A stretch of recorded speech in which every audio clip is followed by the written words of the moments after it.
EuroLive Radio, el sonido de Eurovisión.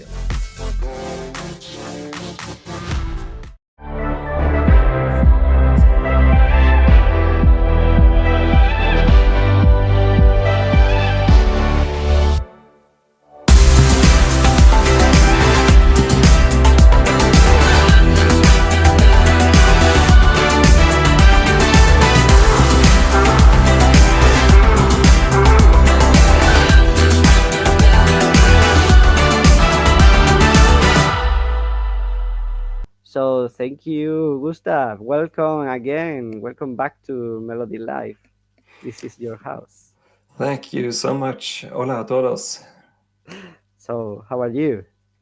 A little bit tired, as usual, after Melodifestivalen. I've been working a lot with the Mellopedia encyclopedia that we have at SVT.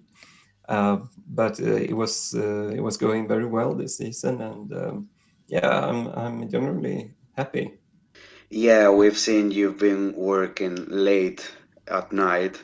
Sometimes you worked at like 2 a.m., for example. Yeah, that's for sure. I'm a night person actually, so I don't mind doing that. But a thing with Mellopedia that we have at SVT is that it doesn't have any scheduling function, I should say, to set the publications. So I have to do publications for the next day late at night. So that's one of the reasons that you see me active quite late. And sometimes, there's just a lot of things to do. Thank you, Gustav. So we could start to analyze the voting statistics.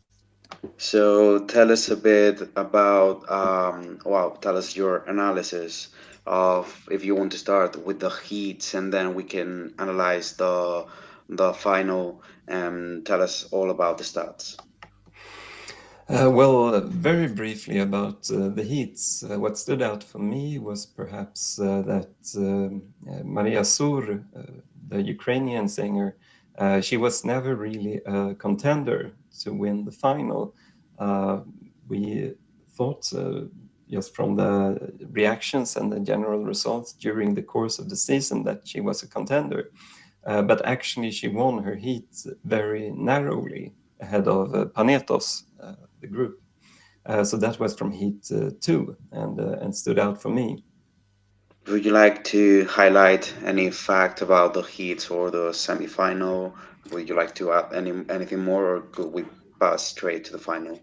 I think it's interesting to look at in the heats the results in the actual number of votes instead of the points, because Melodifestivalen, of course, have the point system based on the viewer groups, mainly the age groups from the app. So if you would count the number of votes instead of the points, then you would actually have different entries advancing from the heats to the semifinal in a few instances. And these were Reyhan in heat 1, who would have advanced instead of Elovan Beni. And from heat 2, it was Victoria, who would have advanced instead of Tennessee Tears. And from heat 4, Axel Kihlström would have advanced instead of Mariette. And this is also interesting, since Mariette eventually made it to the final. So the system mixed that around a little bit for the lower positions. Yes, it's really interesting how the numbers, the total amount of votes, is translated into the age group system. And then, through that system, the results are given, actually. So it's time to review the final. What could you tell us about, which facts could you give us about the final? What would you like to review? When it comes to the voting specifically in the final, what stood out the most was probably that Loreen got 12 points from all the viewer groups, the phone and the different age groups, except the youngest viewer group. And that viewer group only gave her 1 point, while everyone else gave her 12 points. So age 3 to 9, the kids gave her just 1 point. Which means that they thought that she was the third to weakest entry in the final. And this is also very interesting since Cornelia Jacobs also got just 1 point from this age group. So the kids would be very unhappy with the results in Melodifestivalen lately. But we should note that Cornelia were number 6 in the viewers voting in the Eurovision Song Contest final. So this seems to indicate that the youngest age group in Melodifestivalen doesn't have a big relevance for the results in the Eurovision Song Contest, which would be good for Loreen. So now we would like to talk a little bit about the international jury and especially the composition of that international jury, in this case, the Spanish one. Our international jury was composed by Irene Maia, Eva Mora, Daniel Borrego, Raki Ripper, and Jose Otero. These two, the latter ones, were contestants at Benidorm First. What could you tell us about that? What do you think about the composition of the Spanish jury? The juries, firstly, they were published on Mellopedia because I wanted to publish the juries there because I think it's important to be transparent. So that's the reason we publish them. Without Mellopedia, we wouldn't probably have them published anywhere. But I think it's relevant. Also, a note about the Spanish jury is that I think it's Daniel Borrego. He was a late addition to the jury because there was someone else who was supposed to be there, but this person was ill on that day and was replaced. As a result, there were 2 people aged 27 in the jury. But generally speaking, I think the juries have a good composition. They seem to be really professional people with high merits. We have actual people from the music industry here, from the TV business, and they did give 12 points to Loreen from the Spanish jury, which also reflects what the other juries did, except the Croatian jury, which gave her 8 points. So generally, I can only say that it seems relevant and rather good. Now we could talk about the viewing figures and the commercial success of the song. So please tell us about that. It's interesting and probably relevant to note that Melodifestivalen was rather successful this year. If we look more than 1 week after the grand final, we still have Melodifestivalen songs in 6 of the top 10 positions in the Swedish Spotify chart. So Melodifestivalen is dominant even more than 1 week after the final in the very top of the Swedish charts. And we can also note about the viewing figures that generally we have had a drop in Sweden, at least for SVT, with almost 10% in viewing figures since just last year. But for Melodifestivalen, it was only a drop of 3%. So Melodifestivalen really held their ground in that way. And also you should logically actually compound the viewing figure from broadcast SVT1 with the webcast from SVT Play. And then the drop is just 1.5%, which in this TV climate is really, really strong. And on top of this, I should say that the share, which is the amount of people watching TV at this time that were watching this show, it was the highest since 2013 for the 6 shows. It was an average 75.6%, and it was 82.4% for the final. So really strong share, and the drop in the viewing figure was very, very small. So good viewing figures and good commercial success for the songs, definitely. So SVT have reasons to be rather happy with this result. So after reviewing these facts, we can say that Melodifestivalen is still very healthy, very popular. And regarding the online stream, we would like to ask, What do you think about it? What's the country where the Melodifestivalen outside of Sweden is the most popular? I was checking this a couple of years ago, and Spain was probably number one, certainly outside of the Scandinavian countries. It's also popular in the UK. And of course, Finland has a Swedish-speaking minority, and they are quite interested in this kind of stuff too. But Spain is certainly a stronghold for Melodifestivalen. So now we would like to talk about the popular thread you posted on Twitter saying facts like Lorraine is the first one in winning Modern Melody Festival twice, or that she has the opportunity of winning Eurovision twice, something that only Johnny Logan has achieved. And that would make Sweden tie with Ireland in the country with the most wins. Could you tell us a bit more about those facts?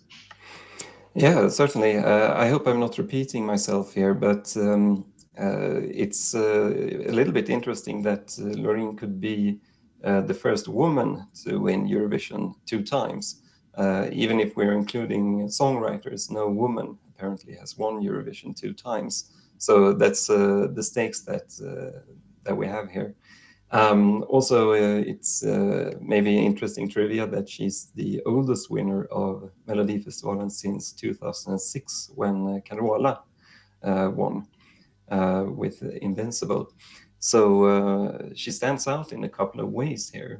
And I can also add about the songwriters that it's the most songwriters for one song that has ever won Melodifestivalen, 6 songwriters. Previous record was just 4 songwriters. And well, Thomas Gesson and Peter Boström, the songwriters for Euphoria, also wrote this song, and they have a shot at winning Eurovision a second time too. And I could also add a lot of other statistics, but that's for a start. Thank you so much, Gustav. Would you like to add any fact, anything that we have missed on this year's Melodifestivalen?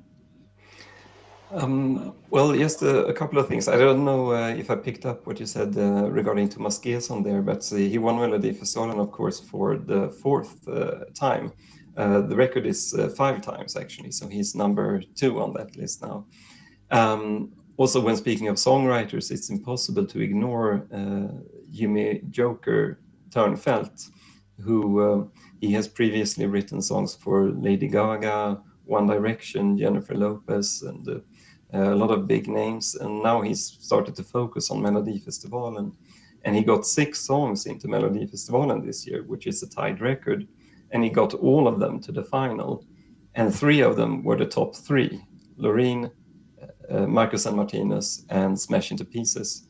So that's a fantastic achievement and arguably the strongest year ever from one songwriter. And I can also add that Marcus and Martinez finished second. Since they are Norwegian, that's the best result ever from a fully foreign act in Melodifestivalen. Only Arja Saijonmaa in 1987 managed to finish second as a fully foreign act, Arja Saijonmaa from Finland. Also Smash Into Pieces, 3rd place. It's the best position in Melodifestivalen history for a hard rock or metal band. So, Gustav, as you already know, we have been celebrating our Melopole for 4 years now. And as you love stats, we have to tell you this is the first time we have nailed the top 3. So, our top 3 was the same top 3 as this year's Melodifestivalen.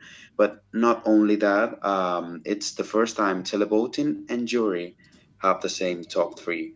So, what do you think about that? Well, it means that it will be interesting to see what you come up with in your poll the next year. But if we're looking at what the Spanish jury did, they also had these 3 songs on their top 3, but they mixed the position with Marcus and Martinez and Smash Into Pieces compared to your results. So it's interesting that you're representative for both the Spanish jury and the final result. And also, if we're looking at the final result, it's very clear. Loreen was a very clear winner. Marcus Martinez very clear number 2, and Smash Into Pieces very clear number 3. So people were seemingly agreeing very much about this in general, both in the juries and among the viewers. So that's always good that there are no disputes regarding the result, and not a lot of unhappy faces in the media and among the viewers that will leave the season with a happy face for most people. It's good for Melodifestivalen, certainly. So, Gustav, we would like to know, what do you have in store for this month? Any plan for Eurovision? Any project? Anything? For me personally, I am probably not going to go to Eurovision. I haven't worked with Eurovision at SVT for the last couple of years. Unfortunately, it would be great to be there since we have a shot at having a really good result this year. But I will follow it from home, and I would also focus on some other journalistic projects that I have. And I'm also going to have some evaluations and stuff for SVT, of course, as every season after working with the Mellopedia for a full season. There are always interesting things to talk about, and also regarding the show in general. I'm always having meetings with SVT and giving feedback from my expert point of view on the Melodifestivalen season. So, thank you very much, Gustav, for being here, and thanks to SVT for letting us be present in Melodifestivalen and do some coverage about the heats and the final. And also a lovely greeting to you from Alma Bengtsson. And we hope to have you here in the future. You know, this is your home. Thank you so much. I'll say hi to Alma. I hope she will be back next year too as a photographer. I'm sure she wants to. And also thank you very much for all your coverage this season. It's precious for SVT that you're bringing Melodifestivalen to the Spanish audience. And I just want to say muchas gracias. Disfruta el Eurovision. Eurovision.